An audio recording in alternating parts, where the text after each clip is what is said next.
Hello friends, शुरू करते हैं आज की हमारी कहानी रिश्तों में शक भाग 10।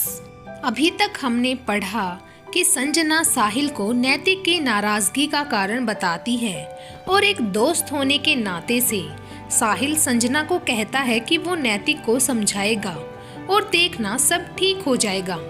इसीलिए अगले दिन साहिल संजना का इंतजार कर रहा होता है पर वो नहीं आती। अब आगे साहिल ने संजना को फौरन फोन मिलाया। काफी देर तक रिंग बजती रही लेकिन उसका कोई प्रत्युत्तर नहीं आया। साहिल का दिल घबराने लगा। एक बार पुनः उसने फोन मिलाया लेकिन सब बेकार। रिंग पूरी गई, कोई उत्तर नहीं मिला। अब साहिल के सब्र का बांध टूटने लगा था। उसने फौरन गाड़ी निकलवाई और संजना के घर की तरफ चल दिया। अब वो संजना के मुख्य द्वार पर खड़ा था। उसने डोरबेल बजाई, अंदर से कोई आवाज नहीं आई। उसने दोबारा डोरबेल बजाई, कोई रिस्पॉन्स नहीं मिला। उसने खिड़की से झांक कर देखा, संजना बिस्तर पर अचेत अवस्था में पड़ी थी। साहिल ने फौरन एम्बुलेंस के साथ ही पुलिस को भी फोन किया। पुलिस आई, दरवाजा तोड़ा गया। अंदर संजना अचेतन अवस्था में पड़ी थी। हालांकि तब तक डॉक्टर की टीम भी आ चुकी थी। उन्होंने नब्ज देखी, कुछ चेकअप्स किए और घबराने की कोई बात नहीं है। ब्लड प्रेशर एकाएक गिर जाने की वजह से इनकी ऐसी हालत हो गई है। ब्लड प्रेशर चेक करते हुए डॉक्टर ने साहिल को बताया, ऐसा हो जाता है कभी कभी, इन्हें कोई मानसिक परेशानी तो नहीं है? डॉक्टर ने साहिल की तरफ देखते हुए पूछा। डॉक्टर साहब, ऐसी तो कोई परेशानी नहीं है, लेकिन साहिल कुछ कहता कि संजना ने अर्ध खुली आंखों से साहिल को आगे कुछ भी बोलने से मना कर दिया। साहिल ने चिंतित अवस्था में संजना का सर अपनी गोद में लिया हुआ था। उसने होले से पूछा, हमने तो आज 10 बजे ऑफिस में मिलकर नैतिक से बात करनी थी ना, तो फिर ऐसा क्या हुआ? नैतिक ने तो कुछ नहीं कहा। संजना ने ना में सिर हिला दिया। डॉक्टरों की टीम संजना को जरूरी इंजेक्शन वगैरह देकर चली गई। पुलिस की आवश्यकता नहीं थी, सो वो भी अब जा चुके थे। साहिल अब संजना के सिरहाने बैठा हुआ था। दोनों की आंखें एक दूसरे को देख रही थी। एक दोस्त अपनी दूसरी दोस्त के दिल की तकलीफ को समझने की कोशिश कर रहा था। काश नैतिक इस बात को समझ पाता कि तुम कितनी परेशान हो। साहिल चिंता जताते हुए बुदबुदाया। साहिल ने जरूरी सामान की व्यवस्था की और एक काम वाली बाई की अस्थायी व्यवस्था करके वो ऑफिस को निकल गया। उसने काम वाली बाई को पूरी तरह से समझा दिया था कि उसे किस तरह से संजना की सेवा करनी है और कैसे समय पर दवाइयाँ देनी हैं। साहिल को अब ये बात नैतिक को भी बतानी थी, लेकिन ना जाने क्या सोचकर उसने बात को कल पर डाल दिया। अगले दिन उसने जैसे ही नैतिक को फोन मिलाया और अपना परिचय दिया, मैं साहिल, संजना के ऑफिस में उसका सहयोगी।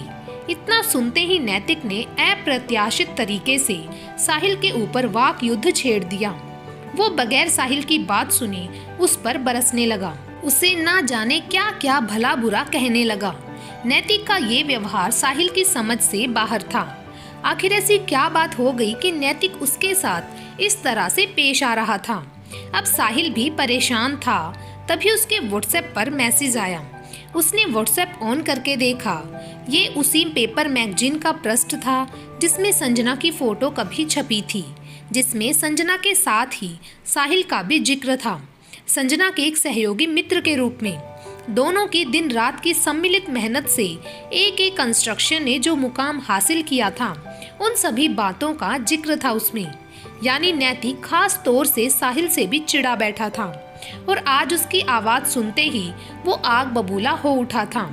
व्हाट्सएप देखते ही साहिल का माथा ठनका। वो समझ चुका था कि नैतिक ने उसके साथ इस तरीके का व्यवहार क्यों किया। स्पष्ट था कि नैतिक एक बेहद शक्की मिजाज का व्यक्ति था और शायद इसीलिए संजना उससे बात करने के लिए भी साहिल को मना कर रही थी। साहिल ने नैतिक की किसी भी बात का कोई भी प्रत्युत्तर नहीं दिया और फोन काट दिया। अब वो सोच रहा था, वाकई संजना कैसे इस व्यक्ति को झेल रही है।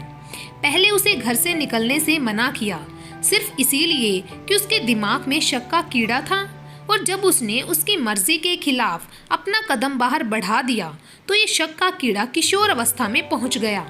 और जब उसने संजना और साहिल को इस तरह से साथ देखा तो ये कीड़ा उसके दिल पर जख्म करने लगा और यही जख्म आज उसकी इस घिनौनी बातों में जाहिर भी हो गया। साहिल के सामने एक तरफ तो उसकी बचपन की मित्र थी, दूसरी तरफ था उसका पारिवारिक जीवन। अब क्या करना है और कैसे करना है, ये बहुत बड़ा प्रश्न था साहिल के सामने।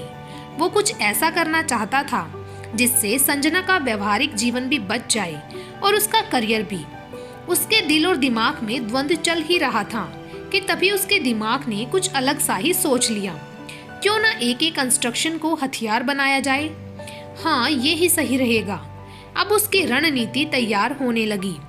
साहिल ने जो कुछ भी संजना की जिंदगी में चल रहा था उसके बारे में सर्वोच्च मैनेजमेंट को बता दिया और साथ ही ये भी कह दिया कि शायद कंपनी संजना जैसे अपने एक नायाब हीरे को खोने जा रही है। सर्वोच्च मैनेजमेंट के सामने संजना की एक बेहतरीन छवि पेश हो चुकी थी। कंपनी का नाम संजना की वजह से ही कंस्ट्रक्शन एरिया में हीरे की तरह चमकने लगा था।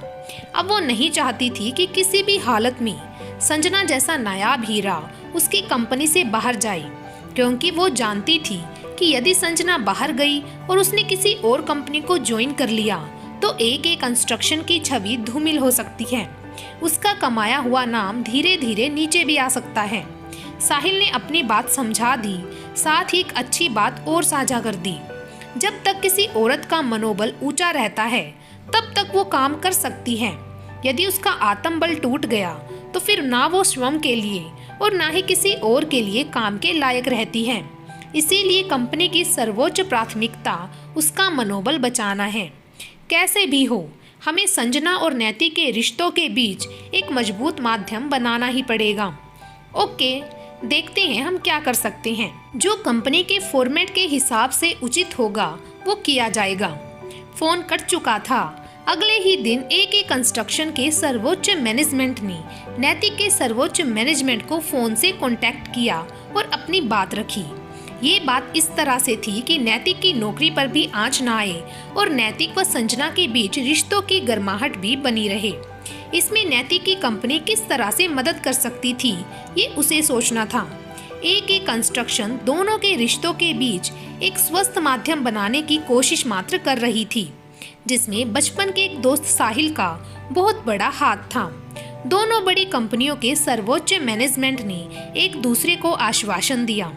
शाम को ही नैतिक के पास एक लेटर फैक्स आता है। नैतिक, आपको फौरन ही इंडिया वापस आना है।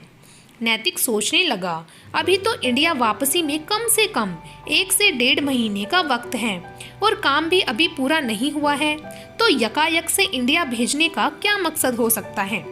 उसने फैक्स का रिप्लाई प्रश्नवाचक तरीके से दिया, लेकिन सर्वोच्च मैनेजमेंट ने उसे फौरन इंडिया भेजने की जल्दी दिखा दी। प्राइवेट कंपनी थी, कुछ किया भी नहीं जा सकता था। नैतिक ने अपना सामान पैक किया और अगली ही फ्लाइट से इंडिया वापस जाने की तैयारी कर ली। हालांकि उसके मन में एक अजीब सी कश्मकश थी कि आखिर ऐसा हुआ क्या है। यद्यपि उसका यहाँ काम भी अच्छा चल रहा था, अभी उसने एक असाइनमेंट को पूरा भी किया था, ऊपर मैनेजमेंट की तरफ से उसे इनाम भी मिला था, तो ये बीच में एकदम से काम को पूरा किए बगैर इंडिया भेजने का क्या मतलब हो सकता है। अब निर्णय सर्वोच्च मैनेजमेंट का था तो इसमें ज़्यादा दिमाग लगाने की आवश्यकता नहीं थी, लेकिन नैतिक का मन आश्चर्यचकित जरूर था। नैतिक अगले ही दिन इंडिया अपने घर पहुंचा। जैसा कि उसे पता था कि संजना उसे घर पर नहीं मिलेगी, क्योंकि अब वो कंस्ट्रक्शन कंपनी में काम करने लगी है। लेकिन ये क्या, घर के दरवाजे खुले थे।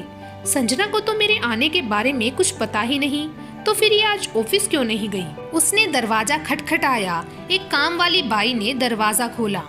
आप कौन? मैं नैतिक, संजना का पति। भाई साहब, आप अंदर आइए। नैतिक ने अपने बैग और बैगेज घर के अंदर किए। संजना कहाँ है? जी वो अंदर। बेडरूम की तरफ बाई ने इशारा किया। बेडरूम में संजना अस्वस्थ हालत में लेटी हुई थी। संजना को क्या हुआ पता नहीं। अभी कुछ दिन पहले ही संजना जी की तबीयत ज्यादा बिगड़ गई थी। उसके बाद से उनका इलाज चल रहा है और वो घर पर ही आराम कर रही हैं। और कोई साहिल जी हैं, वो आए थे उन्होंने ही मुझे इनके पास यहाँ पर काम पर लगाया हुआ है। वो हर 2-1 दिन में आकर के इनका हाल भी लेते हैं और मुझे दवाई वगैरह दे करके आगे मुझे कैसे क्या करना है निर्देश दे करके चले जाती हैं। नैतिक का माथा ठनका। वो संजना के पास पहुंचा। उसके सिरहाने बैठ उसने उसका हालचाल पूछा। क्या हो गया संजना, तुम्हारी तबीयत कैसे बिगड़ गई? क्या हो गया तुम्हें, और तुमने मुझे क्यों नहीं बताया? संजना के आंसू निकल पड़े।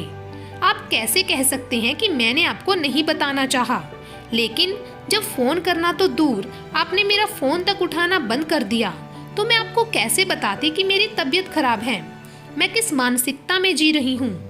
खैर आप बताइए आपका कैसे आना हुआ? मैनेजमेंट का आदेश था कि मैं वापस इंडिया जाऊं। क्यों?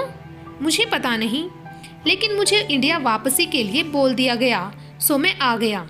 नैतिक ने लंबी सांस लेते हुए कहा।